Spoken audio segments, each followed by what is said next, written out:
સંજેલી તાલુકાના વાસિયા ચોકડી પર વળાંકમાં વહેલી સવારે બે એસટી બસ વચ્ચે અકસ્માત સર્જાયો.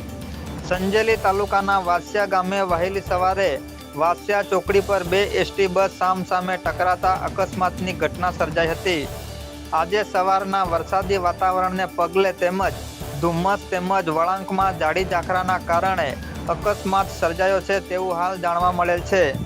સંજેલીથી વાસિયા ગામે થઈ જાલોદ તરફ જતી ભુજ સંજેલી બસ અને જાલોદ તરફથી સંજેલી તરફ આવતી લુણાવાડા બસને સવારમાં 7 વાગ્યાના અરસામાં અકસ્માત નડ્યો હતો. અકસ્માતમાં બંને બસોમાં બેઠેલા મુસાફરોનો આબાદ બચાવ થયો હતો અને એસટી બસને નુકસાન થયું હતું. આ અકસ્માતમાં બંને એસટી બસના ડ્રાઈવરોને સામાન્ય ઈજા થતાં 108 મારફતે સંજેલી સામૂહિક આરોગ્ય કેન્દ્ર ખાતે સારવાર અર્થે ખસેડવામાં આવ્યા હતા. જો કે બસ અકસ્માત કયા કારણોસર થયો તે હાલ ચોક્કસપણે માહિતી મળેલ નથી, જે તપાસ કર્યા બાદ જાણવા મળશે. સદભાગ્યે મોટી જાનહાનિ ટળી છે. માલીવાડ જયંતિભાઈ બાપુજીભાઈ. કઈ બસ હતી તમારે? અમારી બસથી લુણાવાડા લોકલ. કઈ જગ્યા બળા ઘટના બની?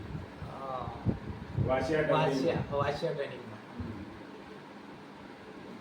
કોઈ નુકસાન થાય થોડું તમારે? નુકસાન તો કોઈ નહીં, બંનેના કાચ, બંને ગાડીવાળાના સામસામે કાચ ફૂટ્યા છે. કોઈ પેસેન્જરને કઈ કોઈ કશું નહીં. અમને ખાલી એક્સિડન્ટ જમણે પગ થોડોક સામાન્ય ઠકોર લાગેલો છે અંદરનો, બીજું કંઈ નહીં. આ એ રોડનો થોડોક પોલિસી વાળો હતો અને ઝાડવો આગળ હતા એટલે બધું ટર્નિંગમાંથી ગાડી નીકળી એટલે જોવામાં એ જ કારણ. કેટલા પેસેન્જર હતા બસમાં અંદાજે? મારી ગાડીમાં લગભગ અંદાજે 4 થી 5 હતા. એમાં તો કોઈ નુકસાનદાર નથી કોઈને? બધા સહી સલામત છે? આપનું નામ? લેબાભાઈ નાથા. કઈ બસ તમારી? દાહોદ. દાહોદ.